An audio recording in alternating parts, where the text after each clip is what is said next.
And coalition talks are now in their final stages for the selection of administration candidates in the 2013 midterm elections.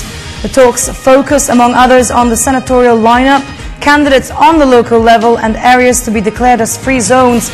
Added details from Freddy Abando. Next week, October 1st, the filing of certificates of candidacy for the 2013 elections will commence. And as D-Day approaches, talks continue to formalize the coalition ticket of the administration.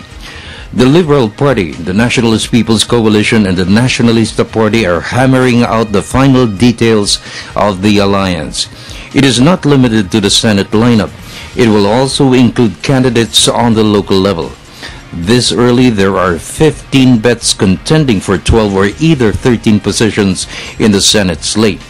The NPC has Senator Francis Escudero and Congressman Jack Ponce Enrile. Since Senator Loren Legarda was adopted by UNA, her nomination as a candidate of the administration is under review. The rest of the slate will come from the Liberals and the Nacionalista Party. Ang hinihintay na lang naman namin is yung sino sa NPC ang makakasama namin. Kung sa NP naman malinaw na si Cynthia Villar, si Trillanes, saka si Alan Cayetano. And then sa NPC either si Cheese sigurado, si Loren, we're still waiting kung ano talaga mangyayari.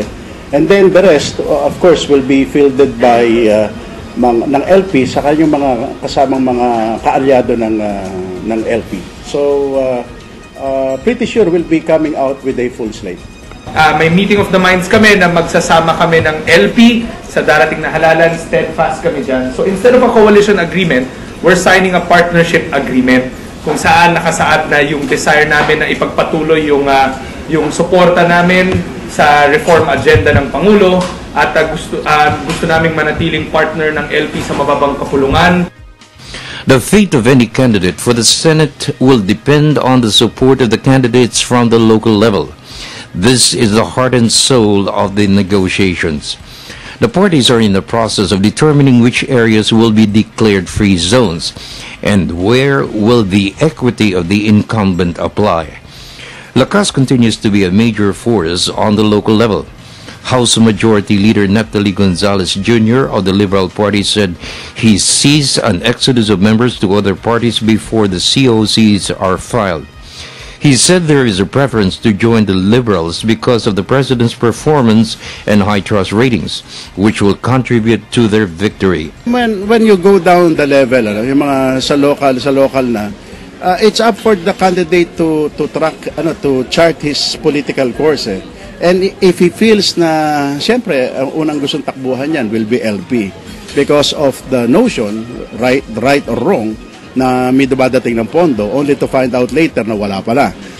Wala pala. Pero still, parang meron silang kumpiyansa na pag with your president and a president whose approval rating is high at yung trust rating is high, But short of that, then you go try to find another political party. For the People's Television Network, this is Freddy Abando report.